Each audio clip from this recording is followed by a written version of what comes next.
All right, so you want that monetized YouTube channel right Yeah. and fast. That's what we're all about. We're talking 1,000 subscribers 4,000 watch hours. in a year.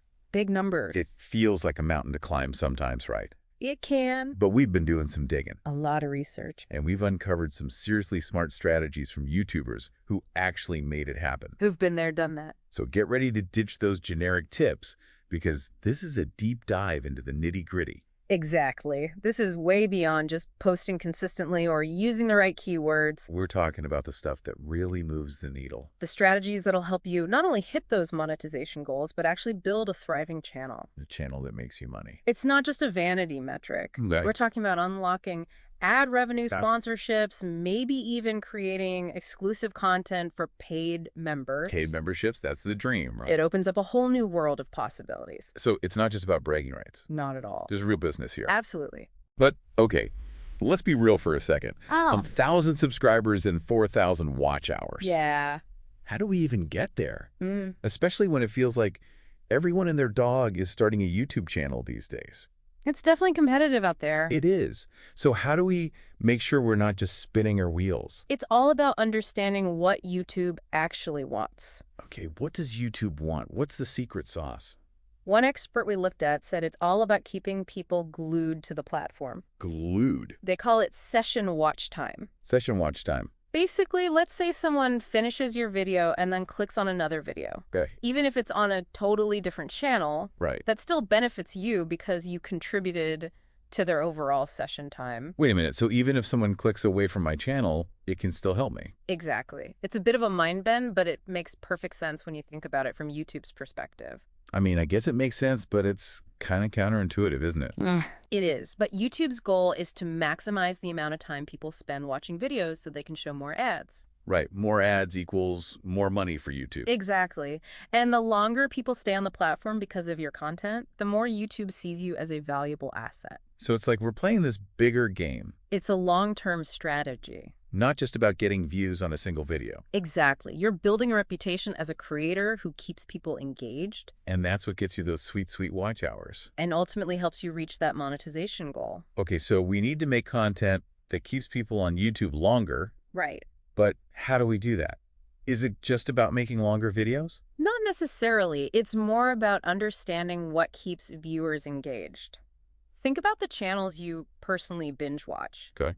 What is it about their content that makes you want to keep watching, even if it's not always directly related to their core theme? Good question. I guess for me, it's a mix of entertainment. Like, I want to be entertained. Right. I want to learn something new. Valuable information. And it's got to feel like I'm part of something. You're hitting on some key elements there. One expert we found highlighted the importance of finding your unique ability. Unique ability. It's that special something that sets your content apart and attracts a specific audience. Like a superpower. Kind of. He actually used an example of a psychologist who was running a channel and struggling to get traction. Okay, so a real-world example. She had amazing credentials and valuable information, but it was getting lost in a sea of similar content. So she was ticking the valuable information box, Yeah. but was missing that unique element. Exactly. It wasn't that she wasn't good, it was that she wasn't standing out. So how do you figure that out? Especially if your niche is already pretty crowded. That's the challenge, right? It's Yeah. not about being the best or the only one doing something. It's about understanding what you specifically bring to the table that's different. Okay, so what makes me me? This expert had a really cool exercise. He challenged his students to think about their past experiences, skills, even weird quirks that could be turned into a content angle. So it's about leveraging your individuality. Exactly. It's about finding that secret sauce that makes your content undeniably you. Okay, I love that. Right. But how do we make sure it's not just a gimmick, that it actually resonates with an audience? That's where the valuable information piece comes in. Right. You need to combine your unique angle with content that genuinely helps people. Okay, so it's a 1-2 punch. I like that. Hook them with your personality. Right. Keep them engaged with valuable content. Makes sense. But I got to ask, even with finding your niche and making good content, there's got to be more to it, right? There is. Everyone says consistency is key, but I'm guessing it's deeper than just uploading on a schedule. You are absolutely right. Consistency is crucial, but it's about more than just posting regularly. Think of it as consistency across your entire channel. Okay, like what? Your topics, Okay. your branding, even your approach to engagement. So it's like having a consistent brand identity that carries through everything you do on YouTube. Exactly. If you're all over the place with your topics, branding, and posting schedule, it's going to be hard for the algorithm to figure out who you are and who to recommend your videos to. It's like we're sending mixed signals To the YouTube gods. to the YouTube gods. And they don't like that. They don't like mixed signals. Those gods, aka the algorithm, love patterns. Patterns. They reward channels that consistently deliver what their audience expects. Okay, consistency, got it. It builds trust not just with viewers, but with the platform itself. Makes sense. Uh, But let's be real, even with the best strategy, building up a video library takes time. It does. How do we make the most of every video we create, especially in those early days when we don't have a ton of content yet? That's where strategic thinking comes in. Every video you create is an asset. All right. It's a piece of digital real estate working for you 24/7. 24/7. Even those older videos you might be a little embarrassed about now. Oh yeah, we all have those. YouTube never stops experimenting with your content, trying to find new audiences who might enjoy it. It's like having a team of tireless robots constantly pitching your videos to new viewers. That's kind of cool when you think about it like that. Right. So it's not just about pumping out new content all the time. No. It's about using what we already have strategically. Exactly. One expert talked about a technique he called playlist stacking. Playlist stacking. What's that? Instead of just creating playlists with a bunch of related videos, he actually recommends linking to videos from within the playlist in your video descriptions. So instead of just linking directly to a video in the description, you link to it as it is in the playlist. Yeah. Okay. I'm not sure I get it. What's the point of that? It's subtle, but it can make a big difference. Yeah. When someone clicks that link, they land on the playlist page, not just the individual video. So they're more likely to see other related videos on the sidebar and keep watching. So we're kind of like gently nudging them down a content path. Exactly. You're creating a curated experience. Okay. I like it. What else? Another expert talked about the power of end screens. End screens. You mean those little clickable boxes that pop up at the end of your videos? Yeah, those things. Most people just slap a logo and a subscribe button on there. Guilty. What should we be doing? Think of end screens as prime real estate. It's your chance to guide viewers to their next watch. Okay. One expert suggested making them super specific to the video, almost like a mini trailer for the next video in the sequence. So instead of just generic recommendations, Right. you're creating a more tailored experience. That feels like a continuation of the story. Okay. Yeah, I get it. He even suggested doubling the length of your videos when you're recording and then cutting them down aggressively in editing. Whoa, double the length. Why? It gives you more material to work with. You can really pick and choose the best parts and make sure the video is as engaging as possible. So it's like you're creating this super concentrated version of your content. Exactly. You're cutting out all the tangents and keeping only the good stuff. And that makes people more likely to stick around until the end to see that awesome end screen you've created. Right. It's a double win. A more engaging video and a higher chance of keeping viewers on your channel. Okay, so we've got playlist stacking, end screens, and this double-length video strategy. What else? Even with all that good stuff, keeping people engaged throughout an entire video can be tough. It's true. It's so easy for people to just click away. Right. They get distracted. Exactly. So one expert summed it up really well. He said, you need to entertain, engage, and connect. Entertain, engage, connect. It's like a three-legged stool. If one leg is weak, the whole thing collapses. All right, let's break that down. Entertain. That one seems pretty straightforward. Make people laugh. Tell a good story. Right. It's more than just being funny. I think it's about recognizing that you're competing for attention Yeah. in a world of endless distractions. Everyone's got a phone. Exactly. You have to grab viewers from the very first few seconds. That's true. And keep them hooked throughout the entire video. Okay, so it's about pacing and execution. Yeah. It's not just about the overall concept. It's about how you present it. One expert mentioned that psychologist we talked about earlier. Right. He pointed out that her videos, while informative, were kind of flat, like a college lecture. Exactly. They were lacking that dynamic energy that keeps viewers on the edge of their seats. So even if you have great content, Right. you need to present it in a way that's visually and orally stimulating. It's a performance. Think about it this way. Would you want your own videos? Good question. Be honest. Really honest. Are they visually appealing? Right. Is the audio crisp and clear? Yeah. Are you using music and sound effects effectively? These are all important things. Okay, point taken. But entertainment is only one piece of the puzzle. It is. What about engagement?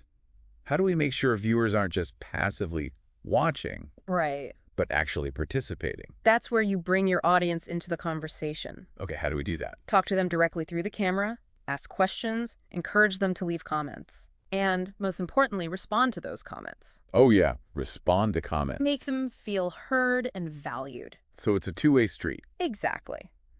It's not just about broadcasting your message into the void, it's about building that connection. Think about your favorite YouTubers, the ones you really feel connected to. Yeah, Chances are they're the ones who make you feel like you're part of a community, absolutely. Like you're having a conversation with a friend.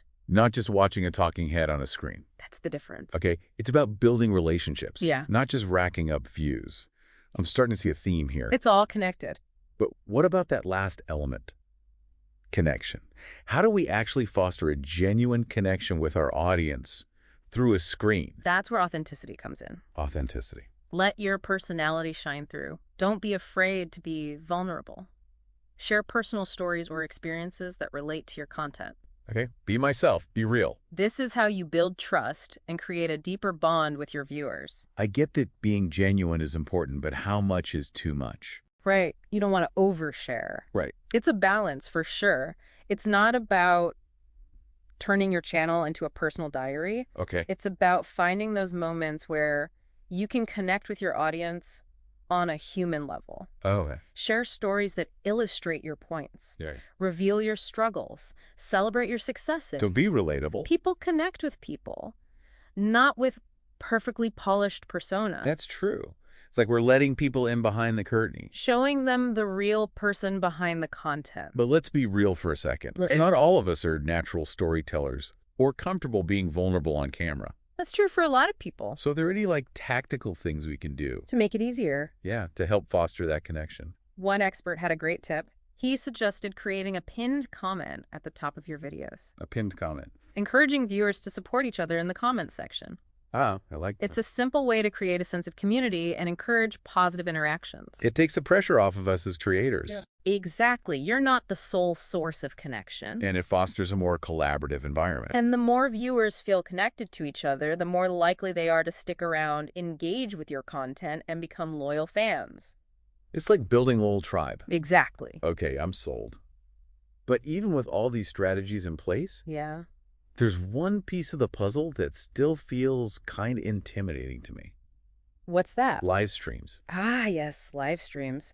They can be a powerful tool for building community and racking up watch time. I know. But a lot of creators are hesitant to dive in. I am. It's the whole live aspect that gets me. Yeah. I like to edit my videos, make sure everything's perfect. You like that control. What if I mess up on a live stream?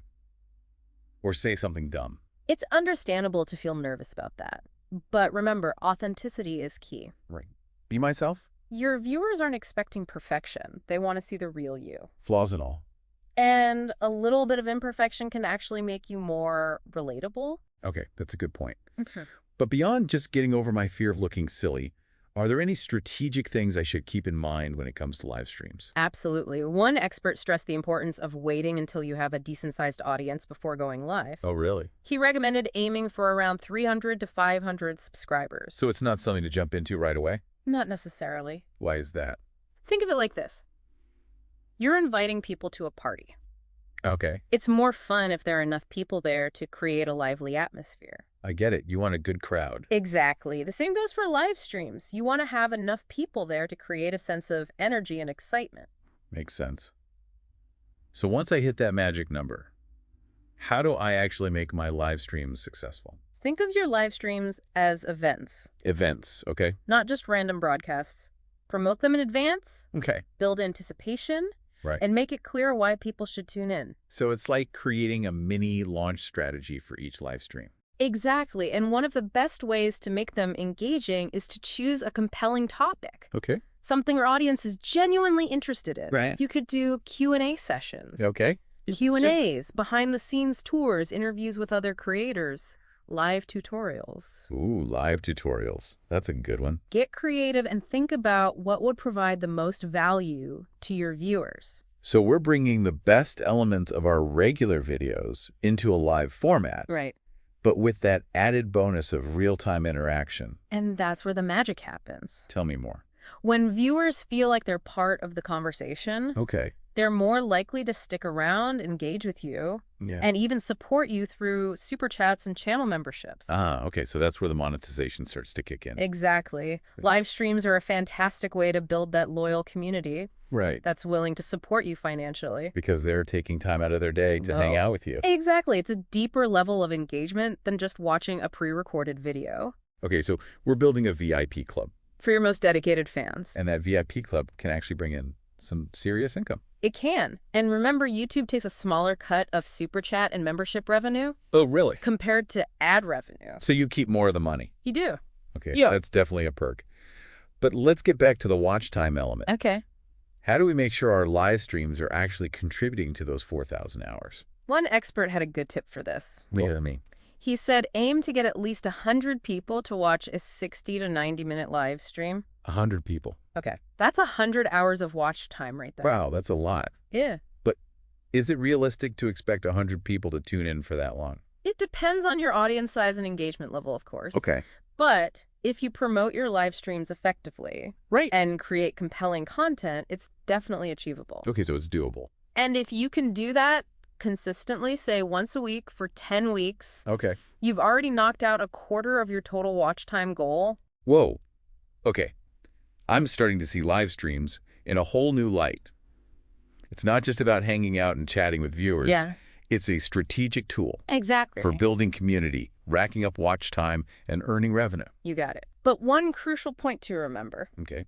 What's that? make sure your live streams have a clear start and end time. Okay. 247 live streams. Okay. Don't count towards monetization watch time. Oh, really? Only public videos and ended live streams do. So no marathon live streams. If you want to hit those monetization goals, Keep it focused. right, Keep it engaging. yeah, Make sure it has a clear beginning and end. that's the key. This is all starting to make sense now. Good. I'm starting to see live streams as less of a scary thing and more of an opportunity. That's the spirit. But let's be real, the technical side of things can feel a little overwhelming sometimes. It can. Do I need a fancy studio setup to create professional-looking live streams? That's what I'm wondering. Not at all. You can get started with the basics. Okay, like what? A stable internet connection, Oh, I got that. a decent webcam, and a microphone. Okay, basic stuff. You can always upgrade your equipment later. As you start making money. Exactly. Okay, that takes the pressure off. But even with basic equipment, is there anything I can do to make sure my live streams look and sound their best? Absolutely. Good lighting is key. Lighting, okay. Make sure you have plenty of light in front of you. Okay, And avoid having bright lights or windows behind you. got it. So good lighting and a clean background. Exactly. It makes your video look more professional and easier to watch. Okay, what about audio? Any tips for that? If you're using your computer's built-in microphone, consider investing in a cheap lavalier microphone. A lavalier microphone. It's a small mic that clips to your shirt. It'll make a huge difference in your audio clarity. So people can actually hear me. Clearly. And Got it. always do a test run before going live, A test, just right? to make sure everything is working properly. Good advice. So it's all about setting ourselves up for success, Right. both technically and strategically. Right. Exactly. And one final tip for live streaming success. I'm all ears. Have fun. Have fun. Live streams should be enjoyable, not a chore. It's not a root canal. Exactly. So relax, be yourself, let your personality shine through. Right. Your viewers will appreciate your authenticity and enthusiasm. I feel like I'm getting a crash course in live streaming here. But even with the best live streams and videos, doesn't it all come down to the YouTube algorithm? Like, how do we make sure our content actually gets seen? That's where promotion comes in. You can't just upload a video and cross your fingers. You got to get it out there. So we have to be our own marketing team, too. Exactly. One of the experts we looked at said we should treat every video like a mini product launch. A product launch, okay. But how do we do that without spending all our time on marketing? It's simpler than you think. Start by teasing your video. Teasing, like, hey, look what's coming soon. Exactly. Give people a sneak peek on social media or even in your other YouTube videos. Get them excited. Build some buzz. Yes. And when you launch that video, share it everywhere. Don't just rely on YouTube. Got it. Social media, website, maybe even email. All of it. The more places you share it, the better. It's all about getting those initial views and engagement. So we're giving the algorithm a little nudge. Exactly. Those early signals tell YouTube that your video is worth watching, and that can lead to more organic promotion down the line. So we're playing the game, but we're playing it smart. Right. You're not trying to trick the algorithm, you're just giving it the information it needs. I like that. Now, one of the experts had a really interesting take on monetization. He said we need to think beyond just ad revenue. Beyond ad revenue. Tell me more. He said that monetization should be like a natural result of creating something valuable and building a community. Focus on the good stuff and the money will follow. Yeah, that's the idea. It's not about chasing the money. It's about building something people actually want.